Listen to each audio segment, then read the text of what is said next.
You have $150 million, and the woman at the dry cleaners has been calling you by your first name for 4 years. She knows you take your shirts on wire hangers, not the plastic ones, and that you always pay in exact change because you keep a small roll of quarters in the center console of your car. She does not know anything else about you. Neither does your dentist, your neighbor with the perpetually broken sprinkler head, or the guy at the tire shop who waved you through an oil change last spring because the wait was too long and he felt bad about it. You are not hiding. There is a difference between hiding and not volunteering information that changes every conversation it enters. The number sits in accounts, in equity, in positions your financial advisor reviews quarterly in a beige office building off a state highway. It grows the way water finds its level, without spectacle, without any particular interest in whether you are watching. Most mornings look like this: coffee made at home, the same $12 bag of ground you've been buying for 3 years, a kitchen table with a nick in one corner from when you moved in, and your phone showing a deposit notification that would make your neighbor think he had read it wrong. You put the phone face down and finish the coffee. It started with a self-storage facility. Not a revelation. Not a calculated pivot. You were helping a friend move furniture into a rented unit on a Saturday afternoon and found yourself standing in the climate-controlled corridor thinking about the overhead. The lights were on a motion sensor. The doors were keypad entry. There was one person at the front desk reading a magazine. You looked at the board near the entrance: 180 units, roughly 85% occupancy based on the locks you had counted walking in, and you did math the way some people tap their foot. Without deciding to. Without being able to stop. You went home and spent 2.5 hours researching the ownership model.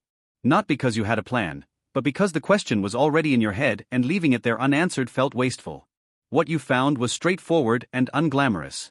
Self-storage carries some of the lowest management overhead in commercial real estate. Tenants bring their own inventory. They pay monthly, often on autodraft. Default rates are low because the emotional cost of losing stored possessions is high. In a downturn, people downsize living spaces and need somewhere to put what doesn't fit. In a strong economy, people accumulate and need somewhere to put the overflow. The demand curve barely moves regardless of what the broader market is doing. You bought your first facility 14 months after that Saturday. A 48-unit operation in a mid-sized county seat in Indiana, family-owned for 22 years, seller retiring with no succession plan. You paid $610,000.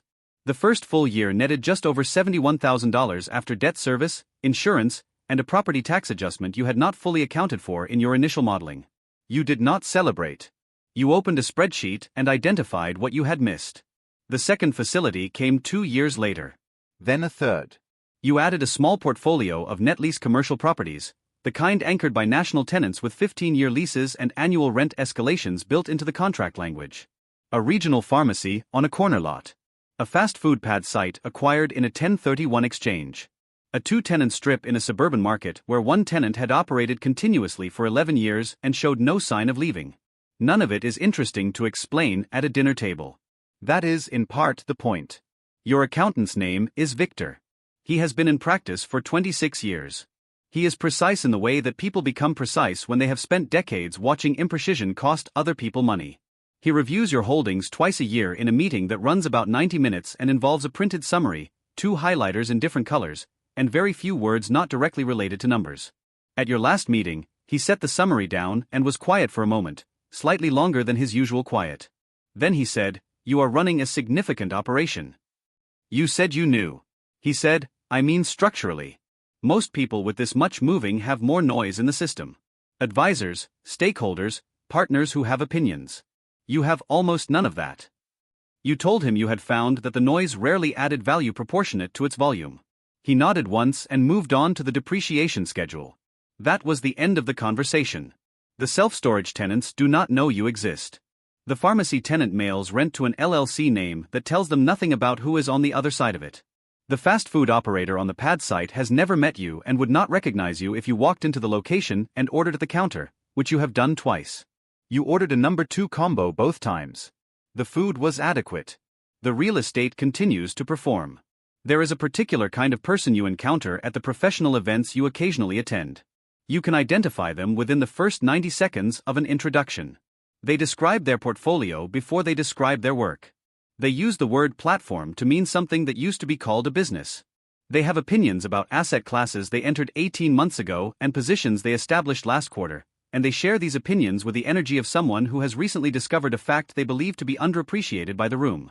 You listen. You ask a question or two. You do not correct anything.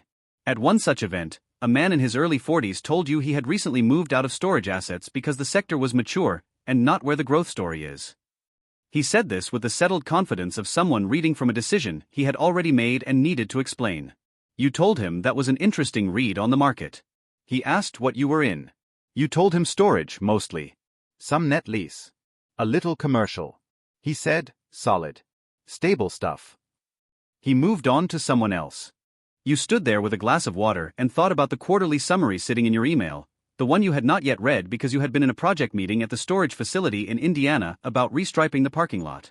Then you thought about the parking lot and whether the restriping vendor had confirmed the date. That was the more pressing issue. You left the event at 8:40. The vendor had confirmed. The lot would be done by Thursday. Your sister's name is Renata. She is 3 years younger than you. She is sharp in the way that people are sharp when they have had to be, when life did not grant them the version of circumstances where softness was an option. She works in hospital administration. She is good at it. She earns a salary that is reasonable for the work and does not reflect the full weight of what the work actually costs her. 8 months ago, she called on a Tuesday evening.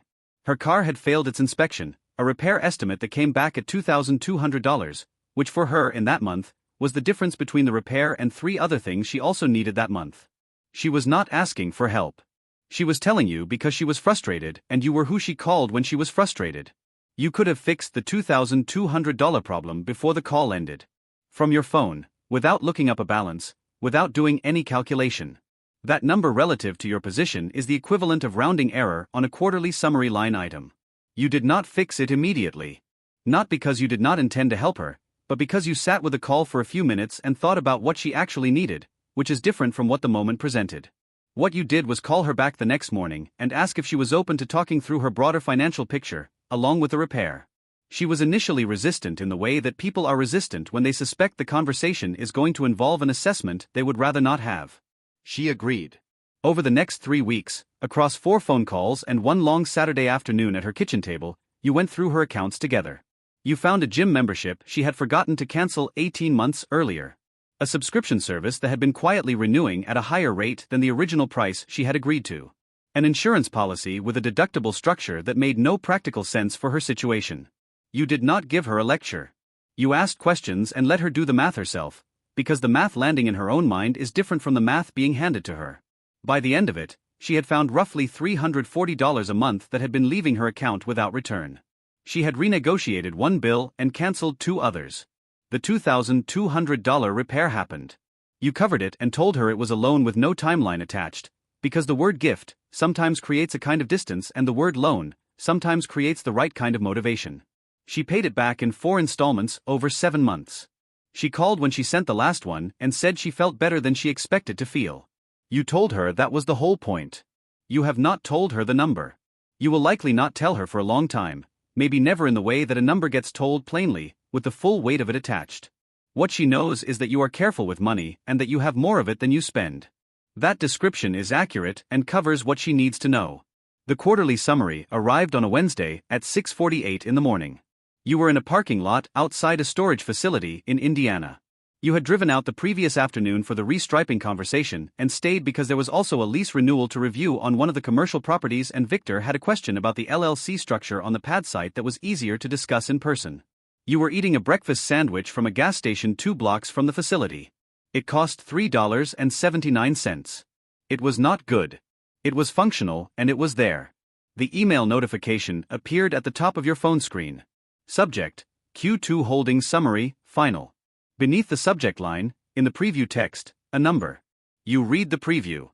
You put the sandwich down on the passenger seat. You opened the email and read the summary line slowly, the way you read contract language, looking for the thing that doesn't match. It matched. Total verified net holdings across all real property, equity positions, business interests, and liquid assets. $150 million. First crossing confirmed this quarter. You sat in the parking lot of your own storage facility in Indiana, in a 6-year-old sedan with 84,000 miles on it, eating a gas station breakfast sandwich, and read the number twice. The facility behind you was opening for the day. You could see the roll-up doors on the access corridor starting to move as the first tenants of the morning came and went. A woman in a small hatchback was loading boxes. A man in work clothes was padlocking his unit with the practiced ease of someone who had done it 200 times.